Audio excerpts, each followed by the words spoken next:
we're not even close to the third college football weekend, and USC fired Clay Helton yesterday. And a man who's been all over this story, his Athletic article that was posted on Twitter in relation to all this, USC's next football coach, Bruce Feldman's candidates to watch, including a Pac-12 foe, is on theathletic.com. And also you can hit the link on his Twitter feed at Bruce Feldman. Bruce Feldman of Fox Sports and The Athletic, back here in the Rich Eisen Show. How are you, Bruce? Good morning, Rich. Good to talk some football with you. Same to you. Let's start with the obvious question, why and why now? What do you got for me on that? With Helton? All right. So, look, Clay Helton has been on the hot seat at USC really since about 2018. That's a long time. Recruiting has suffered, and they gave him every opportunity. I think they have the new, relatively new athletic director, Mike Bone, had kind of really gave him more support, more infrastructure, and they thought they'd reshaped his staff. But the reality is the problem is still the product on the field. And they got blown out. They got embarrassed on Saturday night at the Coliseum by a Stanford team that got whooped the week before by K-State. You had fans blocking to the exits. From what I'm told, Mike Bone, the AD, was disheartened, borderline disgusted by what he saw as well. And I think come Sunday, he realized it's not a matter of if, it's a matter of when. And the timetable they looked at was, well, you know what, we're on the road this week against a bad Washington State team. Then we have a pretty mediocre Oregon State team coming back to the Coliseum, and probably none of our fans are going to come show up. I think they felt like this move, they just realized, because the fans had already realized it, Clay Helton was not going to be able to lead them to the playoff. The team was just underachieving, and they were not happy with the product. It's just that simple. To me, from everything I've heard, it has been a Monday through Friday kind of problem. They do not practice with the physicality or the intensity or have the organization to really develop players and develop this team the way other top programs do. And I think it was enough. They finally said, we got to just rip the Band-Aid off. So they did. And is this just also the timing also have to do with the fact that the contract that Lynn Swann bestowed on Helton as an extension a couple of years ago has finally reached a point where they're willing to eat it? What's remaining on it? Is that it? Yeah, pretty much. It's somewhat manageable now in terms of what it's a $10 million balloon that they're going to have to pop, as opposed to a couple of years ago when he was really on the hot seat. They were looking at, to get rid of him, to get rid of the staff, then to bring somebody else in, somewhere close to $50 million that they would have had to be on the hook for. Now, what's interesting is a couple of years ago, a lot of the fans were really clamoring for Urban Meyer. He was out of coaching at that point, doing TV. Mm-hmm. And the reality is, from what I understand, and from people I trust, that Carol Folt, the new president who had taken over at USC at the time, was dealing with all sorts of scandal. I'm not just talking about athletic department-wise. I'm talking about university-wise. USC was engulfed in it.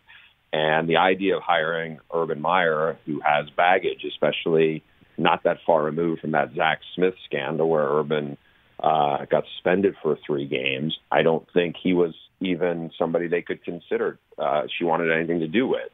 So that was an unwieldy search process for them.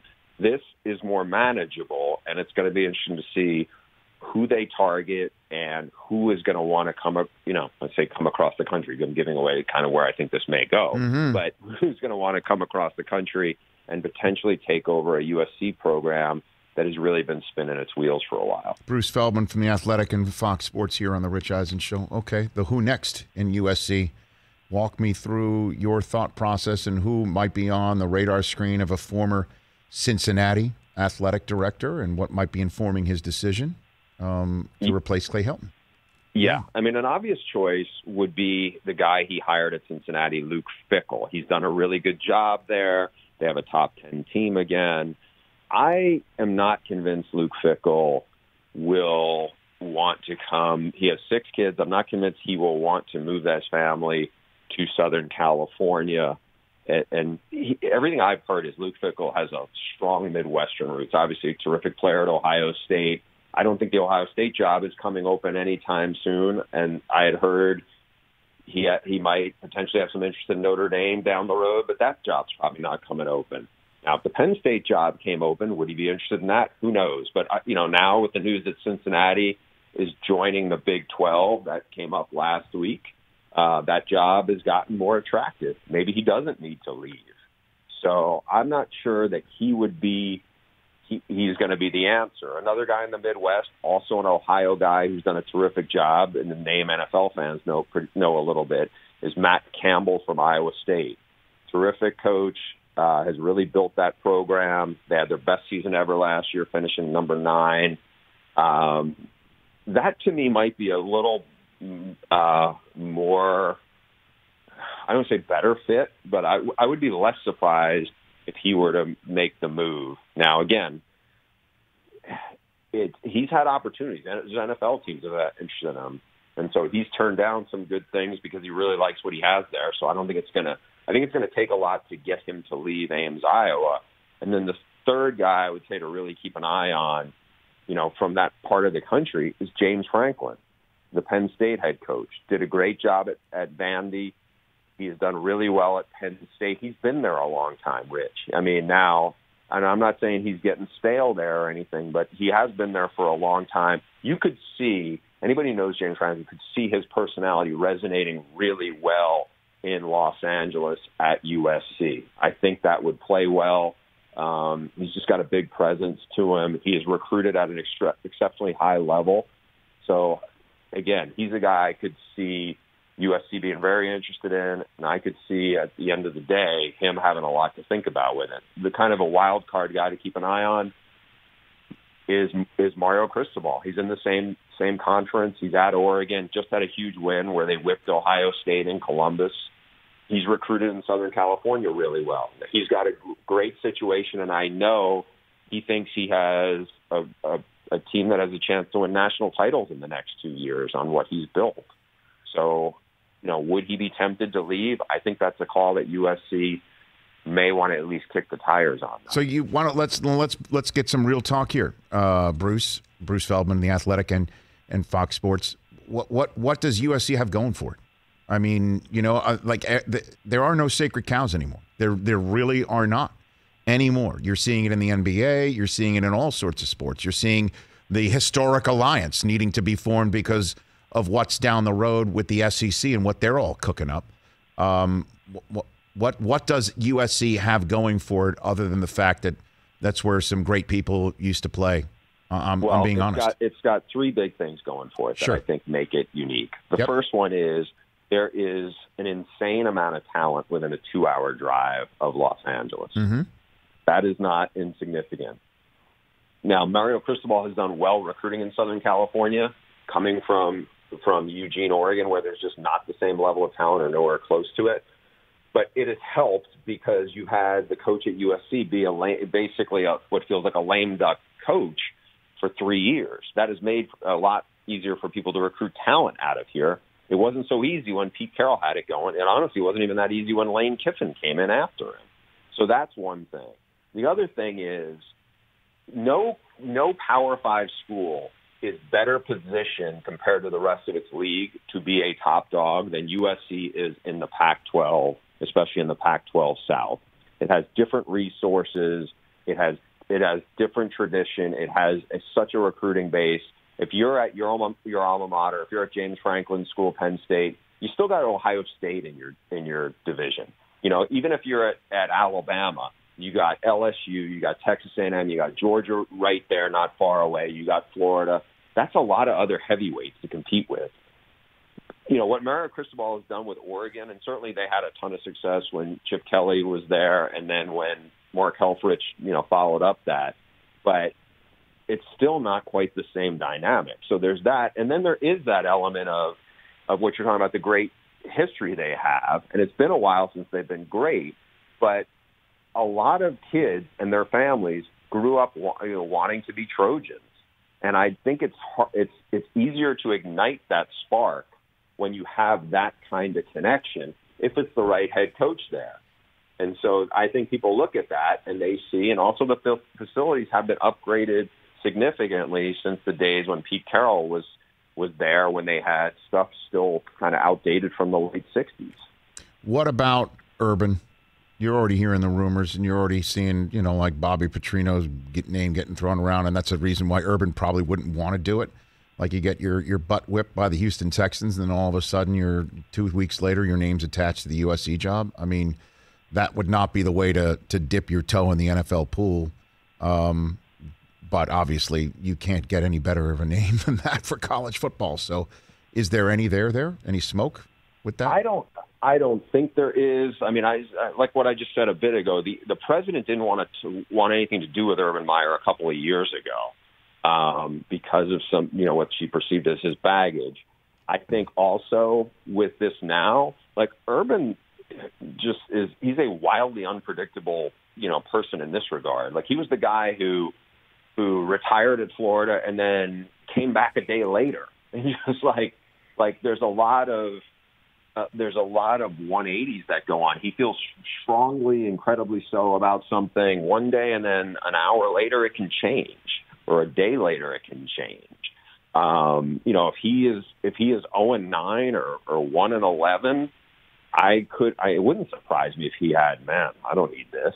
The thing is, if he really wanted to be a college head football coach at a very attractive situation, he absolutely could have been the Texas head coach last year. The AD there had come after him. There was a lot of talk. They really tried to reach out to him. And at that point, I think he's looking at what was the Big 12 and thinking, man, if he wanted to, I could go in there and dominate this league. I don't think the NIL aspect was something that was enticing to him of the direction of college football. But again, now that he's coming off of an NFL experience, maybe that changes his perspective. Who knows? I don't think anybody could predict where Urban Meyer's mind is going to be with much certainty a month from now or 2 months from now, especially if, the Houston Texans, no one thought they're going to be very good, and they just throttled him in the opener. If there's going to be 2 months of that, who knows where his head's going to be at. And then what about the timing of this, Bruce Feldman? Because obviously USC doesn't have to make a move right now. I mean, why not sit back, wait, and choose any of the former NFL head coaches going through the Nick Saban career rehabilitation program, including the guy who preceded James Franklin in Penn State, in Bill O'Brien? Why not something like that? No, that's a name that, it comes up a little bit, and you sit there and think, with that name, how would that play in Los Angeles? How would it play in recruiting? He did do a good job. Terrific. Bringing stability to Penn State. My gosh. Franklin, who basically took it to the next level. I don't know. On one sense, I think if USC, because I'm sure he's already had, an impressive start. Everybody who's been the offensive coordinator at Alabama has been wildly successful. So you expect he will be. My guess is if they end up with him as the head coach, and I don't want this to come out like he's not a legit, credible coach. But if they end up with him, I suspect there's been some other people who either turned it down, weren't interested, or they just didn't think they were a great fit. Like the fact that he was, had some success as the head coach of the Houston Texans. And he has the Bill Belichick, stamp of approval, and now he's been with Nick Saban. That's all good. I think it's probably, relatively safe. If you start getting into is it going to be him or, PJ Fleck? I mean, I would guess, Bill O'Brien would probably play better in terms of what USC's fan base would think. But I think if they get to that point, I think there'd be very much a wait and see. And I don't want to say it'd be an underwhelming hire because that's not fair to say it that way. But I just think that right now, we'll see how much interest they get. It's USC, but at the same time, USC has ended up with some very, very suspect hires since Pete Carroll left. So who knows what they're going to end up with. Yeah, how much are they loving this in the athletic department in Westwood right now, Bruce? What do you think? Yeah, it's probably not a better time to be a Bruin because, Chip Kelly just beat LSU, and they kind of whipped them when they did it. Mm-hmm. And there's a lot of enthusiasm and excitement for where they're at this point. It's quite a 180. And I think if you're USC, I don't know how you look at this situation and go, yeah, I would rather have what they have compared to what we have, right now. I'm talking, Bruce, I'm talking hoops too. I mean, what a year. You know what I mean? Like, yeah. I'm talking hoops too, and I'm talking about what's going on in football with Chip Kelly. And, Look, there's the Jordan brand. They've upgraded the Wasserman Centers where, a lot of NFL guys train there in the off season. There's a lot of really positive things that have happened about, honestly, at this point, UCLA athletics has become cool again because of the Final Four run, and certainly because of the buzz around the football program after that win. It was one win, not like it's been, it's not like it's been they just won the Pac-12 title. But I think there's a lot of enthusiasm around UCLA in ways that it hasn't been for a long, long time. Because even when they were good with Maurice Jones-Drew, you had Reggie Bush across town. Yep. That's not the case right now. USC's a mess. This isn't like, oh, yeah, MJD's – it was Maurice Jones at the time, I guess. And he was over there going, but you had USC and what they were doing. Now it's only UCLA that has some buzz. Last one for you is where are some other hot seats beginning to boil, get hotter in college football? Well, or is there warming up at LSU. That's a rough start for Ed Orgeron. I think he needs to get the offense and the offensive line going. There's definitely that. I think there's a lot of frustration now coming out of Florida State with the way they lost. I mean, Mike North. I mean, that was just a debacle. The ending of that at Jacksonville State. I still think they probably won't make a move this year and give him a little more time, but I think patience is wearing thin. I would expect a lot of coaching changes to happen this offseason. It was a relatively quiet year last year, Rich, and I think right now, especially when you've already seen a few schools already move, UConn has come open, now obviously USC. I think there will be some bigger jobs. I would not be surprised. Nick Rolovich has all kinds of issues that he's dealing with at Washington State, stemming from, what's going on with him and the vaccine. I think there's a lot of places like that you're going to see a shift. Who knows? Arizona State has issues with the NCAA that they're dealing with. Herm is definitely, I think, a guy who could be in trouble there as well, too. I'll just say this in parting, I kind of brought it up when Norvell was first hired at Florida State, and I know there's a lot of poo-pooing about it. I think Deion's the perfect guy there, man. If that seat's hot.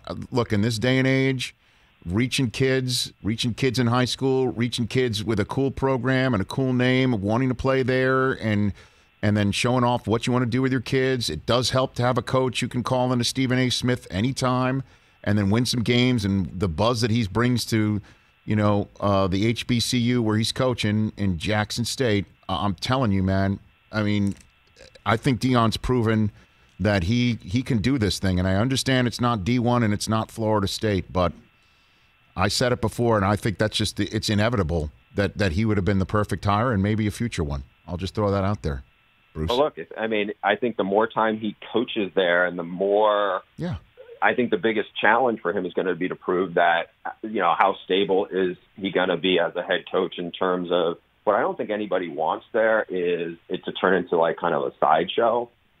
Right. And so you've had a few things there. They're a little bit, they don't need that kind of publicity, but obviously the star factor and his ability to be in people's homes and to get into recruits' homes, that is a huge thing. No doubt. So I think if he surrounds himself with a good staff and an experienced staff, it's going to be interesting to see because certainly there's pressure going to mount on Mike Norvell after last weekend. Bruce, thanks for the call. Appreciate it. Let's talk down the line. And I appreciate the 2 cents here today. Thank you. Always a pleasure. Thanks, right back at you. Bruce Feldman, Fox Sports, The Athletic. Check out his article.